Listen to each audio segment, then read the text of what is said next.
Hello everybody and welcome back to the channel. I just want to say thanks to everybody that does share and like and enjoy my videos. It's very helpful. Comments and shares on Twitter and retweets and everything is so great. It's so great. I'm so grateful. It really does help me. Now today on the channel we're looking at a retro styled horror game which is pretty much trying to be a clone of original Resident Evil type of horror games. It's got exactly the same vibe of graphical style and an engine and everything to the first Resident Evil remake that was on the GameCube and then obviously ported with HD remakes. HD ports. But this game is called Tormented Souls. Now,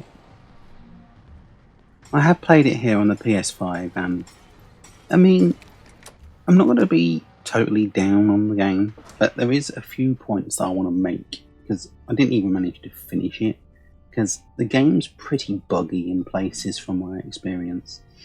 You can walk through a door and not even be able to get out of the way of a zombie or a bad guy because it's literally just stood there and whacks you once and you're dead. And it's like, well, wasn't even able to get past a couple of areas due to excessive, not even, well, I would say it's glitches in my opinion, because if you can't get past something just because of, it's not even like I can't dodge or you can't move, it's literally because it kills you instantly and you can't do anything about it. Not only that, this in particular place where it kept happening, it happened so fast that you can't even load the "you're dead" sign and restart the game. You have to turn it off, turn it back on again, and restart. Like, you literally have to close the game and start again, which to me means it's game breaking. It's not really doing as it should do. It's just not working right. So, yeah, I have to say about that. And probably kind of should be in the name to most people, but it wasn't to me. But there's no difficulty settings whatsoever in the game, so it's literally like you're playing on hard mode on Resident Evil 1, and that's it. I think you get hit 3 times and you're dead. So it can be quite a difficult learning curve to get yourself back into the realms of playing this style of horror game.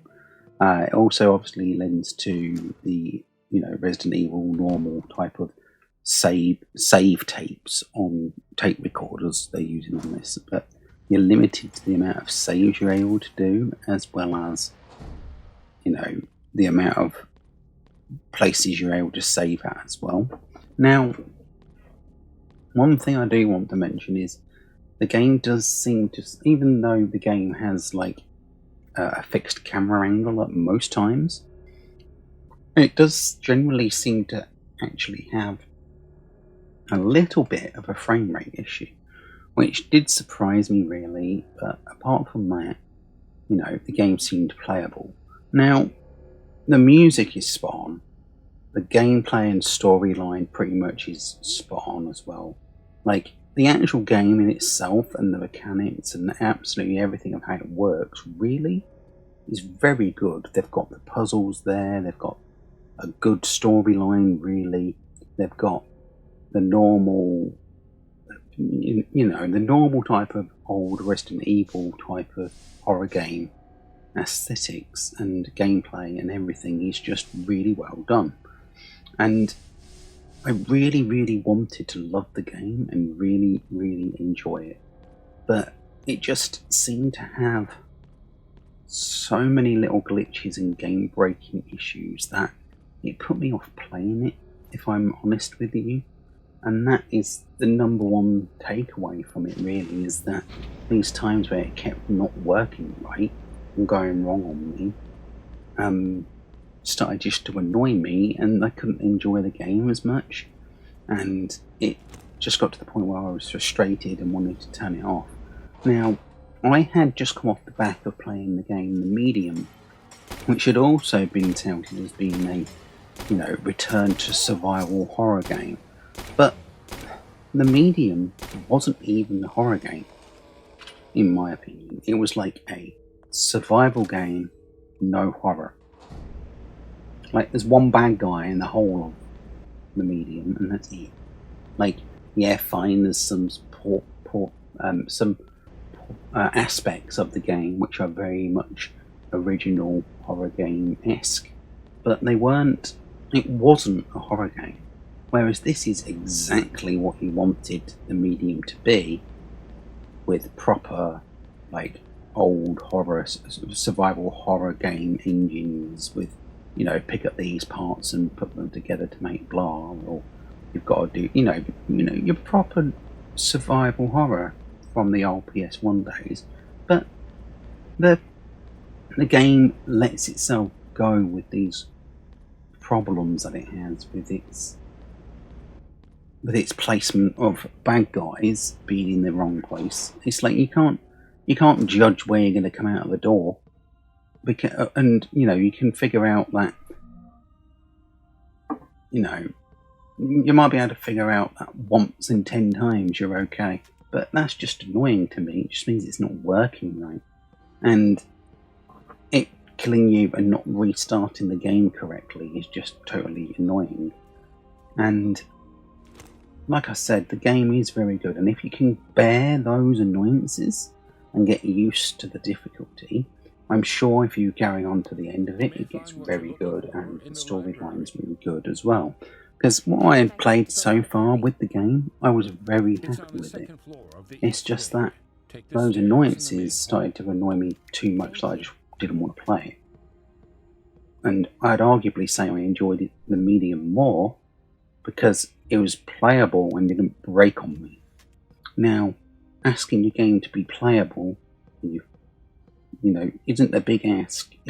So, I mean, they might have put some fixes out by now, because it has recently also come out on other platforms. It was on the PS5 only, and now it's on PS4 and the Switch and other places. So maybe there's been some adaptations and changes to the game since I played it. But that was only like a month ago, and I mean, it just failed to deliver for me personally. There was too many things that were going wrong, which annoyed me, which put me off playing it. Which is such a shame, because I was really enjoying the game. You know, right from the start, right from the get-go, it's proper classic survival horror, and they could have easily knocked it out the park with a bit more QA, probably a bit more testing, and some more fixes, and there probably wouldn't have been nowhere near as many problems as they did have. And for me, that's why I had to put it down and stop playing it, because it was just too annoying, if that makes sense. Now I probably will try it again at some point and see if things have changed, but at the moment I don't feel like going back to it anytime soon. So I just thought I'd put out my first thoughts type of review now, because I don't want to review it in 5 years' time. Nobody's playing it then but me. But you know, I mean, if you do want to know anything else about it, I'll be honest, and I'll quite happily answer your questions down below. And if you did enjoy this very honest review, drop me a like. And if you're new around here, you can subscribe if you like, but if you don't, it's fine as well, I'm not bothered. I'll catch you on the next one. Thank you very much, and goodbye.